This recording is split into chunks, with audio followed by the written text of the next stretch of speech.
ನಮಸ್ಕಾರ ನನ್ನ ಪ್ರೀತಿಯ ವಿದ್ಯಾರ್ಥಿಗಳಿಗೆ.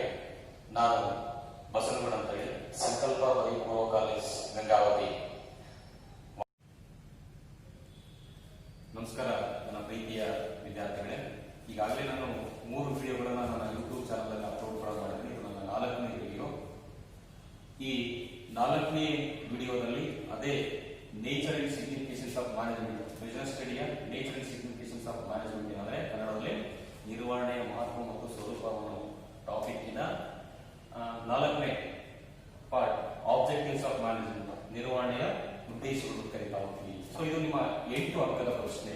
ನಿಮ್ಮ ಟಾಪಿಕ್ಕಿನ 8 ಅಂಕದ ಪ್ರಶ್ನೆ ಎರಡನೇದು. ಈಗ ಆಲ್ರೆಡಿ ನಿರ್ವಹಣೆಯ ಗುಣಲಕ್ಷಣಗಳನ್ನು ಮತ್ತೊಂದು ವಿಡಿಯೋ ನೋಡಿದರೆ, ಈಗ ಮತ್ತೊಂದು ಟಾಪಿಕ್ ಅಂದ್ರೆ ಆಬ್ಜೆಕ್ಟಿವ್ಸ್ ಆಫ್ ಮ್ಯಾನೇಜ್ಮೆಂಟ್, ನಿರ್ವಹಣೆಯ ಉದ್ದೇಶಗಳು. ಇದನ್ನು ನಾನು 3 ರೀತಿ ಡಿವೈಡ್ ಮಾಡ್ತಾ ಹೋಗ್ತೀನಿ. ಪುಸ್ತಕದಲ್ಲಿ ಕೂಡ ಇದೆ. Organisational objectives 1, second one social objectives, third one personal objectives. In Kannada ಸಂಘಟನಾತ್ಮಕ ಉದ್ದೇಶಗಳು, ಸಾಮಾಜಿಕ ಉದ್ದೇಶಗಳು, ವೈಯಕ್ತಿಕ ಉದ್ದೇಶಗಳು. ಇನ್ ಆರ್ಗನೈಸೇಷನಲ್ ಆಬ್ಜೆಕ್ಟಿವ್ಸ್ ಅಂದ್ರೆ 3 ಟೈಪ್ಸ್ ಅಂದ್ರೆ 3 ರೀತಿ ಕೆಟಗರಿಯಾಗಿ ನೀವು ಡಿವೈಡ್ ಮಾಡ್ತಾ ಹೋಗ್ತೀವಿ. ಒಂದು ಅಸ್ತಿತ್ವ, ಲಾಭ, ಬೆಳವಣಿಗೆ ಅಂತ ಕರೀತಾ ಹೋಗ್ತೀವಿ. ಸೊ ಇವುಗಳನ್ನ ಎಕ್ಸ್ಪ್ರೆಷನ್ಸ್ ಅನ್ನ ಪಾರ್ಟ್ ಟು ಪಾರ್ಟ್ ನೋಡ್ತಾ ಹೋಗೋಣ. ಮೊದಲನೇದಾಗಿ ಆಬ್ಜೆಕ್ಟಿವ್ಸ್ ಆಫ್ ಮ್ಯಾನೇಜ್ಮೆಂಟ್ ಏನು? Objectives means it's a goal. Objectives means it's a goal ಅಂತ ಕರೀತಾ ಹೋಗ್ತೀವಿ, ಅಂದ್ರೆ ಗುರಿ ಅಂತ ಕರೀತಾ ಹೋಗ್ತೀವಿ. ಸೊ ಕೆಲವೊಂದು ಸಂಘಟನೆಗಳಿಗೆ ತನ್ನದೇ ಆದ ಗುರಿಯನ್ನ ಹೊಂದಿಸ್ತವೆ. So every organisation have own ಅಂದ್ರೆ ಡಿಫರೆಂಟ್ ಗೋಲ್ಸ್, ಡಿಫರೆಂಟ್ ಆಬ್ಜೆಕ್ಟಿವ್ಸ್. ಪ್ರತಿಯೊಂದು ಸಂಘಟನೆ ತನ್ನದೇ ಆದ ಗುರಿಗಳನ್ನ, ತನ್ನದೇ ಆದ ಒಂದು ಉದ್ದೇಶಗಳನ್ನ ಹೊಂದಿರ್ತವೆ. But some organisations some different goals, ಅಂದ್ರೆ ಕೆಲವೊಂದು ಆರ್ಗನೈಸೇಷನ್ಸ್ ತನ್ನದೇ ಆದ ಬೇರೆ ಬೇರೆ ಉದ್ದೇಶಗಳನ್ನ ಇಟ್ಕೊಂಡೇ ಬಿಸಿನೆಸ್ ಅಂದ್ರೆ ವ್ಯವಹಾರಗಳನ್ನ ಅಥವಾ ಈ ಸಂಘಟನೆಗಳನ್ನ ಪ್ರಾರಂಭ ಮಾಡ್ತಾ ಹೋಗ್ತಾರೆ. ಸ್ಟೂಡೆಂಟ್ಸ್, ಈಗಾಗಲೇ ನೋಡಿದಂಗೆ ಈ 3 ಪಾರ್ಟ್ಸ್ ಅಲ್ಲಿ ಫಸ್ಟ್ ಪಾಯಿಂಟ್ ಆರ್ಗನೈಸೇಷನ್ ಆಬ್ಜೆಕ್ಟಿವ್ಸ್, ಸಂಘಟನಾತ್ಮಕ ಉದ್ದೇಶಗಳು. ಸೊ ಇದಕ್ಕೆ ಇನ್ನೊಂದು ನೇಮ್ ಕೂಡ ಇದೆ, ಆರ್ಗನೈಸೇಷನ್ ಆರ್ ಎಕನಾಮಿಕ್ ಆಬ್ಜೆಕ್ಟಿವ್ಸ್. ಕನ್ನಡದಲ್ಲಿ ಅಂದ್ರೆ ಸಂಘಟನಾತ್ಮಕ ಉದ್ದೇಶ ಅಂತ ಕರಿತೀವಿ ಅಥವಾ ಆರ್ಥಿಕ ಉದ್ದೇಶ ಅಂತಾನು ಕರಿತಾ ಹೋಗ್ತೀವಿ. Okay, English organisation objectives it's concern employees, owners, shareholders and government. ಅಂದ್ರೆ ಈ ಸಂಘಟನಾತ್ಮಕ ಉದ್ದೇಶಗಳು ಎಲ್ಲರೂ ಕೂಡ ಕನ್ಸಿಡರ್ ಮಾಡಬೇಕು, ಎಲ್ಲರೂ ಕೂಡ ಏನ್ ಮಾಡ್ಕೋಬೇಕು, ಒಂದು ಓನರ್ಸ್ ಅನ್ನ ಮತ್ತು ಎಂಪ್ಲಾಯೀಸ್ ಅನ್ನ ಅಂದ್ರೆ ಕೆಲಸಗಾರರನ್ನ, ತನ್ನ ಶೇರ್ ಹೋಲ್ಡರ್ಸ್ ಷೇರುದಾರರನ್ನ, ಹಾಗೆ to follow the government rules, ಸರ್ಕಾರದ ನೀತಿ ನಿಯಮಗಳನ್ನು ಕೂಡ ಇದು ಫಾಲೋ ಮಾಡಬೇಕು. ಯಾಕೆ ಅಂದ್ರೆ ಪ್ರತಿಯೊಂದು ಸಂಘಟನೆ ಕೂಡ ಮೊದಲು ಬರ್ತಕ್ಕಂಥದ್ದು ಟು ಮೇಕಿಂಗ್ ಮನಿ, ಹಣ ಸಂಪಾದನೆ ಮಾಡೋದಕ್ಕೆ, ಹಣವನ್ನ ದುಡಿಯೋದಕ್ಕೋಸ್ಕರ, ಅರ್ನ್ ಮಾಡೋದಕ್ಕೋಸ್ಕರ ಏನ್ ಮಾಡ್ತಾರೆ ಪ್ರತಿಯೊಂದು ಸಂಘಟನೆ ಬರ್ತಾ ಹೋಗುತ್ತೆ. ಹಾಗಾಗಿ ಈ ಎಲ್ಲ ವರ್ಗದವರು ಅಂದ್ರೆ employees, owners, shareholders and government rules. Government ಅಂದ್ರೆ ಸಂಘಟನಾ ಉದ್ದೇಶ ಏನ್ ಮಾಡ್ಬೇಕು, ಈಗ ನಮ್ಗೆ ಎಲ್ಲರನ್ನೂ ಕನ್ಸಿಡರ್ ಮಾಡ್ಬೇಕು. ಒಂದು ಕೆಲಸಗಾರರನ್ನ, ಎರಡನೇದು ಆ ಕಂಪನಿಯ ಮಾಲೀಕರನ್ನ, ಮೂರನೇದು ಷೇರುದಾರರನ್ನ, ನಾಲ್ಕನೇದು ಸರ್ಕಾರದ ನೀತಿ ನಿಯಮಗಳನ್ನ ಸರಿಯಾಗಿ ಪಾಲನೆ ಮಾಡಬೇಕು. ಯಾಕೆ ಅಂತ ಕೇಳಿದ್ರೆ ಟು ಮೇಕ್ ಮನಿ, ಹಣವನ್ನ ಸಂಪಾದನೆ ಮಾಡೋದಕ್ಕೋಸ್ಕರ ಪ್ರತಿಯೊಂದು ಸಂಘಟನೆ ಜಾರಿಗೆ ಬರುತ್ತೆ. ಹಾಗಾಗಿ ಆರ್ಗನೈಸೇಷನ್ ಮೇನ್ ಆಬ್ಜೆಕ್ಟಿವ್ಸ್ ಏನದಲ್ಲ, ಎಲ್ಲ ಸೋಷಿಯಲ್ ಆಕ್ಟಿವಿಟೀಸ್ ಅಂದ್ರೆ ಎಲ್ಲ owners, employees, share holders and government rules ಇಷ್ಟನ್ನು ಫಾಲೋ ಮಾಡಿದಾಗ ಮಾತ್ರ ಒಂದು ಆರ್ಗನೈಸೇಷನ್ ಬೆಳೆಯೋದಕ್ಕೆ ಸಾಧ್ಯ. ಸೊ ಇದರಲ್ಲಿ 3 ಮೇನ್ ಪಾರ್ಟ್ಸ್ ಅಂತ ಕರೀತಾ ಹೋಗ್ತೀವಿ, ಅಂದ್ರೆ 3 ರೀತಿ ಡಿವೈಡ್ ಮಾಡ್ತಾ ಹೋಗ್ತೀವಿ. ಮೊದಲನೇದು survival, second one profit, third one growth. ಲಾಭ, ಅಸ್ತಿತ್ವ, ಲಾಭ, ಬೆಳವಣಿಗೆ. ಸೊ ಕನ್ನಡದಲ್ಲಿ ಅಸ್ತಿತ್ವ, ಲಾಭ, ಬೆಳವಣಿಗೆ.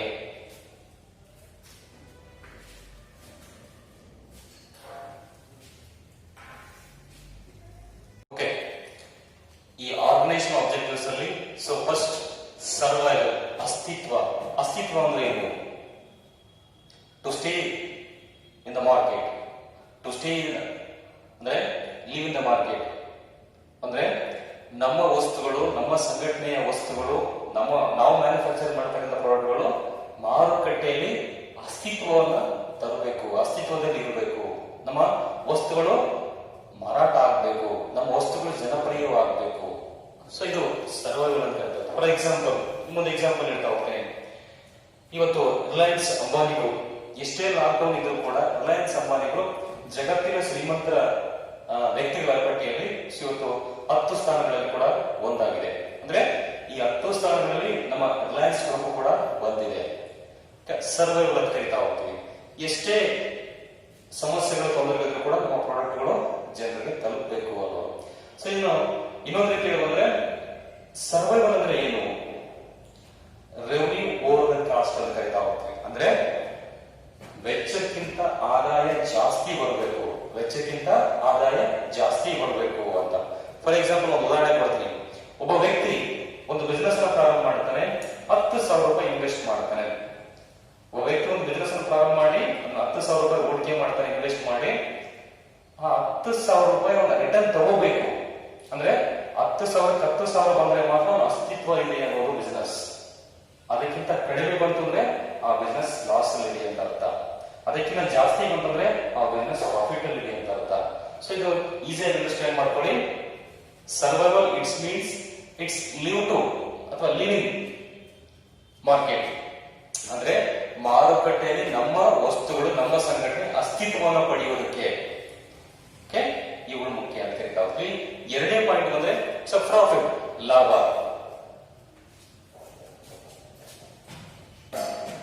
ಸೆಕೆಂಡ್ ಪಾಯಿಂಟ್ ಬಿ ಪ್ರಾಫಿಟ್, ಲಾಭ ಅಂತ ಕರಿತಾ ಹೋಗ್ತೀವಿ. It's most important to business. ಪ್ರತಿಯೊಂದು ವ್ಯವಹಾರಕ್ಕೂ ಮುಖ್ಯವಾಗಿರತಕ್ಕಂಥದ್ದು ಲಾಭ, ಪ್ರಾಫಿಟ್ ಅನ್ನ ಮಾಡ್ತಕ್ಕಂಥದ್ದು. ಸೊ ನಿಮಗೆ ಲಾಭ ಹೇಗೆ ಬರುತ್ತೆ? ಟು ಫೇಸ್ ದ ರಿಸ್ಕ್ ಅನ್ನ ಹೆಚ್ಚು ತೆಗೆದುಕೊಳ್ಳುವಂತ ಬಿಸ್ನೆಸ್ಗೆ ಲಾಭ ಬರುತ್ತೆ. ಟು ಎಕ್ಸ್ಪೆನ್ಸಸ್, ಹೆಚ್ಚು ಖರ್ಚುಗಳನ್ನು ಮಾಡತಕ್ಕಂಥ ಬಿಸ್ನೆಸ್ಗೆ ಲಾಭ ಬರುತ್ತೆ. ಬಟ್ ಇವೆಲ್ಲವನ್ನ ನೋಡ್ತಾ ಹೋದ್ರೆ ಪ್ರತಿಯೊಂದು business it's involving risk and expenses. ಇವೆರಡರ ನಂತರ ಅಂದ್ರೆ ನಷ್ಟ ಭಯ ಜೊತೆಗೆ ಅದರ ಖರ್ಚು ವೆಚ್ಚಗಳನ್ನ ಆಧಾರದ ಮೇಲೆ ಅದರಿಂದ ಬರ್ತಕ್ಕಂಥ ಇನ್ಕಮ್ ಅಂದ್ರೆ ರೆವೆನ್ಯೂ ಮೇಲೆ ನಾವೇನ್ ಮಾಡ್ತೀವಿ? ಪ್ರಾಫಿಟ್ ಅನ್ನು ಕರೀತಾ ಹೋಗ್ತೀವಿ. So it's most important. Organisation ಅಲ್ಲಿ ಸೆಕೆಂಡ್ ಪಾರ್ಟ್ ಯಾವುದು? ಪ್ರಾಫಿಟ್. ಒಂದನೇದು ಸರ್ವೈವಲ್. ಈಗ ಆಲ್ರೆಡಿ ಒಂದು ಎಕ್ಸಾಂಪಲ್ ಕೊಟ್ಟಿದ್ದೀನಿ. ಒಬ್ಬ ವ್ಯಕ್ತಿ 10,000 ರೂಪಾಯಿ ಇನ್ವೆಸ್ಟ್ ಮಾಡಿ ಒಂದು ಬಿಸ್ನೆಸ್ ಅನ್ನ ಪ್ರಾರಂಭ ಮಾಡ್ತಾನೆ. ಆ 10,000 ರೂಪಾಯಿ ಮಾತ್ರ ಅವನಿಗೆ ರಿಟರ್ನ್ ಬಂತು ಅಂದ್ರೆ ಅದು ಸರ್ವೈವಲ್. 10,000ಕ್ಕಿಂತ ಹೆಚ್ಚಿಗೆ ಅವನೇನಾದ್ರು ಲಾಭ ತೆಗೆದುಕೊಂಡ್ರೆ, ಹೆಚ್ಚಿಗೆ ಹಣ ಬಂತು ಅಂದ್ರೆ, ಇನ್ಕಮ್ ಬಂತು ಅಂದ್ರೆ ಅದನ್ನ ಪ್ರಾಫಿಟ್ ಅಂತ ಕರಿತಾ ಹೋಗ್ತೀವಿ. ಇನ್ನು ಥರ್ಡ್ ಅಂದ್ರೆ ಗ್ರೋತ್. ಸೊ ಗ್ರೋತ್ ಅಂದ್ರೆ ಏನು? ಬೆಳವಣಿಗೆ ಅಂತ ಕರಿತಾ ಹೋಗ್ತೀವಿ. ಸೊ ಇಲ್ಲಿ ಸರ್ವೈವಲ್, ಪ್ರಾಫಿಟ್. ಸರ್ವೈವಲ್ ಅಂದ್ರೆ ನಮ್ಗೆ ಎಷ್ಟು ಹಾಕಿದ್ವಿ ಅಷ್ಟು ಇನ್ಕಮ್ ಬಂತು. ಪ್ರಾಫಿಟ್ ಅಂದ್ರೆ ಹೆಚ್ಚಿಗೆ ಲಾಭ ಬಂತು, ಹೆಚ್ಚಿಗೆ ಇನ್ಕಮ್ ಬಂತು ಅಂತ. ಸೊ ಇಲ್ಲಿ ಗ್ರೋತ್ ಅಂದ್ರೆ ಟು ಎಕ್ಸ್ಪ್ಯಾಂಡ್, ಅಂದ್ರೆ ಒಂದು ಬಿಸಿನೆಸ್ ಅನ್ನ, ಒಂದು ಆರ್ಗನೈಸೇಷನ್ ವಿಸ್ತರಣೆ ಮಾಡೋದು ಅಂತ ಕರೀತಾರೆ. For example, increase the employees. ಯಾವ ಬಿಸಿನೆಸ್ ಅಲ್ಲಿ ಇಯರ್ ಟು ಇಯರ್ ಎಂಪ್ಲಾಯೀಸ್ ಜಾಸ್ತಿ ಆಗ್ತಾ ಇದಾರೋ ಆ ಬಿಸಿನೆಸ್ ಕರಿತೀವಿ ಬೆಳವಣಿಗೆ ಹೊಂದಿದ ಸಂಘಟನೆ ಅಂತ ಕರಿತಾ ಹೋಗ್ತೀವಿ. ಇನ್ಕ್ರೀಸ್ ದ ರೆವೆನ್ಯೂ, ಅದರ ಆದಾಯ ಇಯರ್ ಟು ಇಯರ್ ಜಾಸ್ತಿ ಆಗ್ತಾ ಇತ್ತು ಅಂದ್ರೆ ಅದನ್ನು ಕೂಡ ನಾವು ಗ್ರೋತ್ ಅಂತ ಕರಿತಾ ಹೋಗ್ತೀವಿ. Okay, to create the employment opportunities, ಉದ್ಯೋಗಾವಕಾಶವನ್ನ ಸೃಷ್ಟಿ ಮಾಡತಕ್ಕಂಥ ಸಂಘಟನೆ ಆಗಿರೋದನ್ನ ಗ್ರೋತ್ ಅಂತ ಕರಿತಾ ಹೋಗ್ತೀವಿ. ಹೀಗೆ ಈ ಮೂರು ಪಾಠ ನೋಡ್ಕೊಳ್ತಾವ್ರಿ. ಆರ್ಗನೈಸೇಷನ್ ಆಬ್ಜೆಕ್ಟಿವ್ಸ್ ಅಲ್ಲಿ ಸಂಘಟನಾತ್ಮಕ ಉದ್ದೇಶದಲ್ಲಿ ಸರ್ವೈವಲ್ ಗೊತ್ತಾಯ್ತಲ್ಲ. ಸೆಕೆಂಡ್ ಪ್ರಾಫಿಟ್ ಗೊತ್ತಾಯ್ತು, ಥರ್ಡ್ ಗ್ರೋತ್ ಗೊತ್ತಾಯ್ತು. Survive, profit, growth, it's most important to organisation objectives.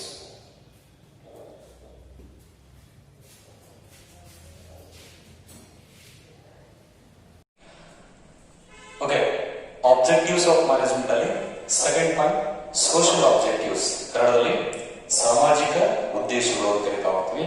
So ಸಾಮಾಜಿಕ ಉದ್ದೇಶಗಳು, it's not a short income, ಅಂದ್ರೆ ಇದು ಅಲ್ಪಾವಧಿಯ ಆದಾಯ ಅಲ್ಲ, ಅಲ್ಪಾವಧಿ ಬರ್ತಕ್ಕಂಥ ಆದಾಯಗಳಲ್ಲ. It's a long term income ಅಂತ ಕರಿತೀವಿ, ಅಂದ್ರೆ ದೀರ್ಘಾವಧಿಯಲ್ಲಿ ಬರ್ತಕ್ಕಂಥ ಒಂದು ಆದಾಯ ಅಂತ ಕರಿತಾ ಹೋಗ್ತೀವಿ.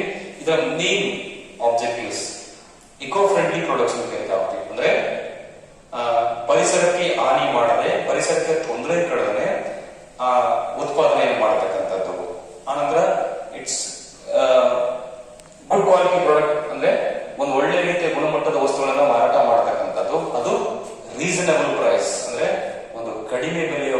ಕಡಿಮೆ ಬೆಲೆಯಲ್ಲಿ ಸಾರ್ವಜನಿಕರಿಗೆ ತಲುಪುವಂತೆ ಸೇವೆಯನ್ನ ಕೊಡತಕ್ಕಂಥದ್ದು ಯಾವುದು ಸೋಷಿಯಲ್ ಆಬ್ಜೆಕ್ಟಿವ್, ಸಾಮಾಜಿಕ ಉದ್ದೇಶಗಳಾಗಿರುತ್ತೆ.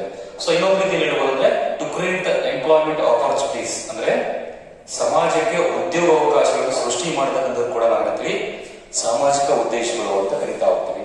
ಸೊ ಇವೆಲ್ಲವನ್ನ ಒಳಗೊಂಡಿರ್ತಕ್ಕಂಥದ್ದೇ ಆಬ್ಜೆಕ್ಟಿವ್ಸ್ ಆಫ್ ಮ್ಯಾನೇಜ್ಮೆಂಟ್ ಅಲ್ಲಿ ಬರ್ತಕ್ಕಂಥ ಸೋಷಿಯಲ್ ಆಬ್ಜೆಕ್ಟಿವ್ಸ್ ಆಫ್ ಸಾಮಾಜಿಕ ಉದ್ದೇಶಗಳು ಅಂತ ಹೇಳಿ ಕರಿತಾ ಹೋಗ್ತೀವಿ. ಓಕೆ, ಆಬ್ಜೆಕ್ಟಿವ್ಸ್ ಆಫ್ ಮ್ಯಾನೇಜ್ಮೆಂಟ್ ಅಲ್ಲಿ ಇನ್ನು ಥರ್ಡ್ ಪಾಯಿಂಟ್ ಪರ್ಸನಲ್ ಆಬ್ಜೆಕ್ಟಿವ್ಸ್ ಅಂದ್ರೆ ವೈಯಕ್ತಿಕ ಉದ್ದೇಶಗಳು.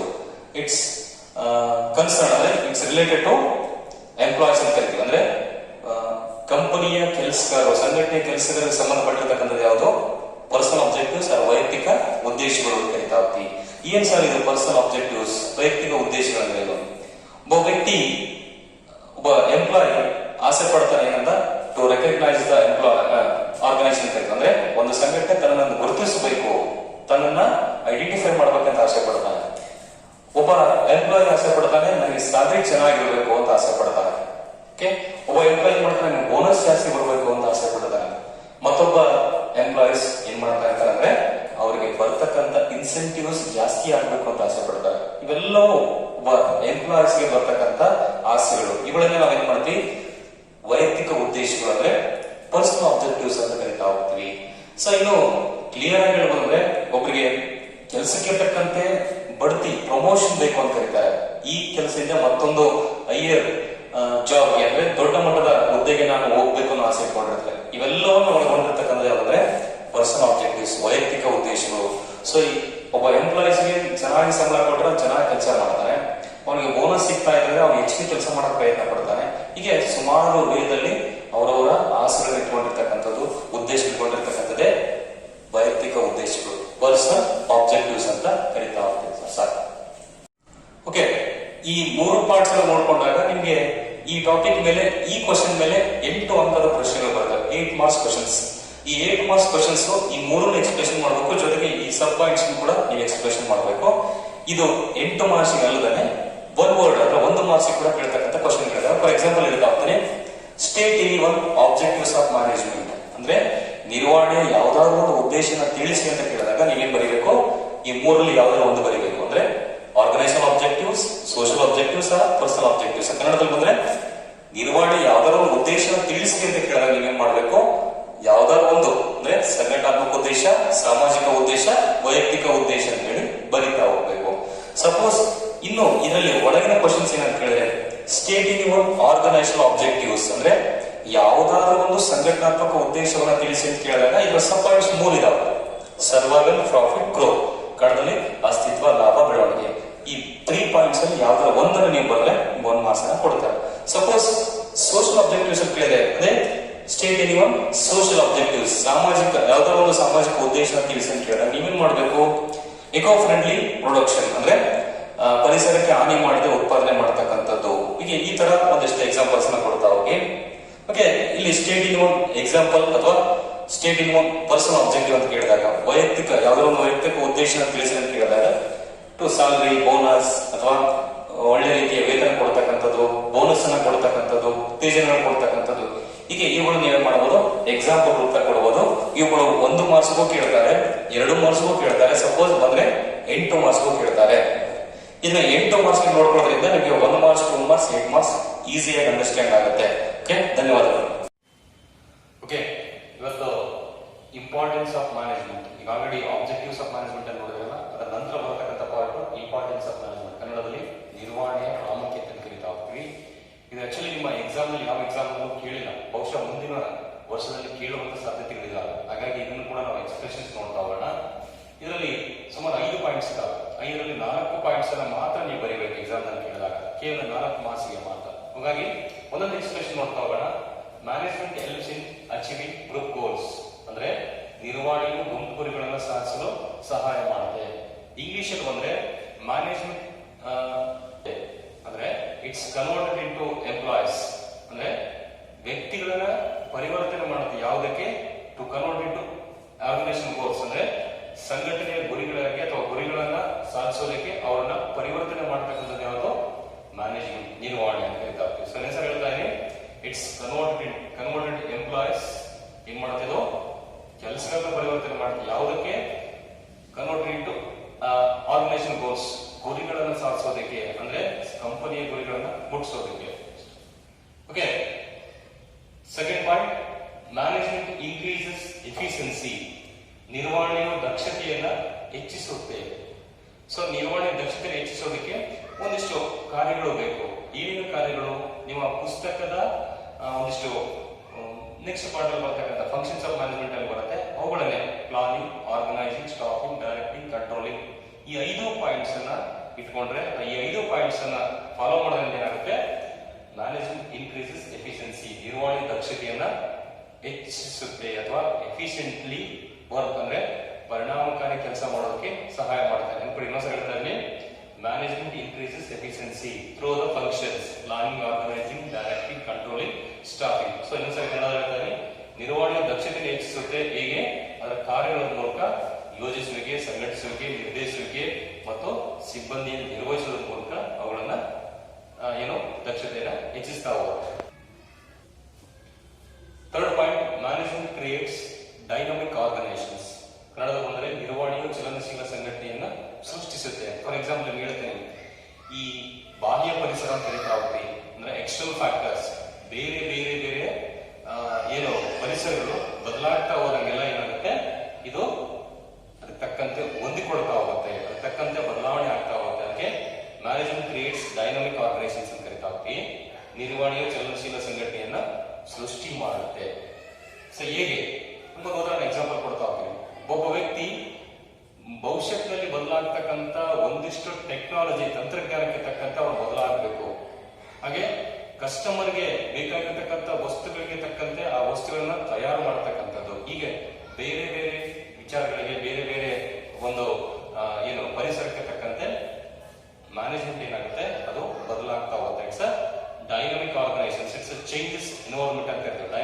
Dynamic means it's a changes environment ಅಂದ್ರೆ ಪರಿಸರ ಬದಲಾವಣೆ ಮಾಡ್ತಾ ಹೋಗುತ್ತೆ.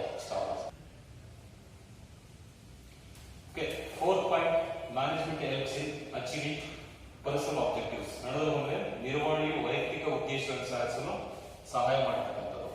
ಸರ್ ನಿಮಗೆ ವೈಯಕ್ತಿಕ ಉದ್ದೇಶ ಅಂದ್ರೆ ಗಮನಕ್ಕೆ ಬಂದ್ರೆ ಅನ್ಕೊಳ್ರಿ, ಒಬ್ಬ ವ್ಯಕ್ತಿ ಕೆಲಸ ಮಾಡ್ಬೇಕಾದ್ರೆ ಅವನಿಗೆ ಸ್ಯಾಲರಿ ಚೆನ್ನಾಗಿರ್ಬೇಕು, ಅವನ್ನ ರೆಕಗ್ನೈಸ್ ಮಾಡಬೇಕು, ಅವನ ಒಳ್ಳೆ ಕೆಲಸಗಾರ ಅಂತ ಸೃಷ್ಟಿ ಆಗಬೇಕು. ಇದೆಲ್ಲದಕ್ಕೂ ಸಹಾಯ ಮಾಡತಕ್ಕಂಥ ಯಾವುದು management. Management helps in achieving personal objectives. ಒಬ್ಬ ವ್ಯಕ್ತಿ ಬೆಳೆಯೋದಕ್ಕೆ, ಒಬ್ಬ ಎಂಪ್ಲಾಯ್ ಬೆಳೆಯೋದಕ್ಕೆ ಏನ್ ಮಾಡ್ತಿರೋ ನಿರ್ವಹಣೆ ಸಹಾಯ ಮಾಡುತ್ತೆ. ಯಾವ ಉದ್ದೇಶಗಳನ್ನು ಈಡೇರಿಸಿಕೊಳ್ಳೋದಕ್ಕೆ ಮ್ಯಾನೇಜ್ಮೆಂಟ್ ನಿರ್ವಹಣೆ ನಮಗೆ ಸಹಾಯ ಮಾಡ್ತಾ ಹೋಗುತ್ತೆ. So importance of last point management helps in the development of society. ಕನ್ನಡದ ನಿರ್ವಹಣೆಯು ಸಮಾಜದ ಅಭಿವೃದ್ಧಿಗೆ ಸಹಾಯ ಮಾಡತಕ್ಕಂಥದ್ದು. ಹೇಗೆ ಸಹಾಯ ಮಾಡುತ್ತೆ? To produce the good quality product ಅಂದ್ರೆ ಒಳ್ಳೆ ಗುಣಮಟ್ಟದ ವಸ್ತುಗಳನ್ನ ಸಮಾಜಕ್ಕೆ ಕೊಡ್ತಕ್ಕಂಥದ್ದು. ಅಟ್ ರೀಸನಬಲ್ ಪ್ರೈಸ್ ಅಂದ್ರೆ ಕಡಿಮೆ ಬೆಲೆಗೆ ಅಥವಾ ಅವರಿಗೆ ಕೈಗೆಟುಕುವ ರೀತಿಯಲ್ಲಿ ಬೆಲೆಗೆ ಅವುಗಳನ್ನ ಕೊಡ್ತಕ್ಕಂಥದ್ದು. ಸೊ ಅದಲ್ಲದೆ to create the employment opportunities ಅಂದ್ರೆ ಸಮಾಜಕ್ಕೆ ಉದ್ಯೋಗ ಅವಕಾಶಗಳನ್ನು ಸೃಷ್ಟಿ ಮಾಡತಕ್ಕಂಥದ್ದು ಕೂಡ ಯಾವುದು ಈ ನಿರ್ವಹಣೆ ಅಂತ ಕರೀತಾ ಹೋಗ್ತೀವಿ. ಅದಲ್ಲದೆ ಇಂಟ್ರೊಡ್ಯೂಸ್ ದ ಟೆಕ್ನಾಲಜಿ, ಹೊಸ ಹೊಸ ತಂತ್ರಜ್ಞಾನಗಳನ್ನು ಕೂಡ ಏನ್ ಮಾಡ್ತಿದೋ ಜಾರಿಗೆ ತರುತ್ತೆ. ಅದ್ರ ಮೂಲಕ ಜನಗಳಿಗೆ ಹೊಸ ಹೊಸ ವಸ್ತುಗಳನ್ನ, ಹೊಸ ಹೊಸ ತಂತ್ರಜ್ಞಾನವನ್ನ ಪರಿಚಯ ಮಾಡಿಕೊಡ್ತಕ್ಕಂಥದ್ದು ಯಾವುದು ಮ್ಯಾನೇಜ್ಮೆಂಟ್. ಓಕೆ, ಸೊ ಇಷ್ಟೋ ಪಾಯಿಂಟ್ಸ್ ಅರ್ಥ ಮಾಡ್ಕೊಂಡಲ್ಲ, ಇದು ನಿಮಗೆ 2 ಮಾರ್ಕ್ಸ್ ಗೆ ಕೇಳತಕ್ಕಂಥ ಕ್ವಶನ್ ಕೂಡ ಹೌದು. State any 2 importance of management ಅಂದ್ರೆ ನಿರ್ವಹಣೆ ಯಾವ್ದಾದ್ರು 2 ಪ್ರಾಮುಖ್ಯತೆಯನ್ನ ವಿವರಿಸಿ ಅಂತ ಅಥವಾ ಬರೀರಿ ಅಂತ ಕೇಳಿದಾಗ ನೀವು 2 ಪಾಯಿಂಟ್ ಅನ್ನ ಬರೀಬೇಕು. 2 ಪಾಯಿಂಟ್ ಅನ್ನ 3 ಪಾಯಿಂಟ್ಸ್ ಬರೆದ್ರೆ ಸಾಕು. ಸಪೋಸ್ 4 ಮಾರ್ಕ್ಸ್ ಗೆ ಎಕ್ಸ್ಪ್ರೆಷನ್ಸ್ ಕೇಳಿದಾಗ 4 ಪಾಯಿಂಟ್, 5ರಲ್ಲಿ ಕೇವಲ 4 ಪಾಯಿಂಟ್ ಅನ್ನ ಎಕ್ಸ್ಪ್ರೆಸ್ ಮಾಡಿ ಬರೆದ್ರೆ ಸಾಕು, ನಿಮಗೆ 4 ಮಾರ್ಕ್ಸ್ ಕೊಡ್ತಾರೆ. ಓಕೆ, ಧನ್ಯವಾದಗಳು.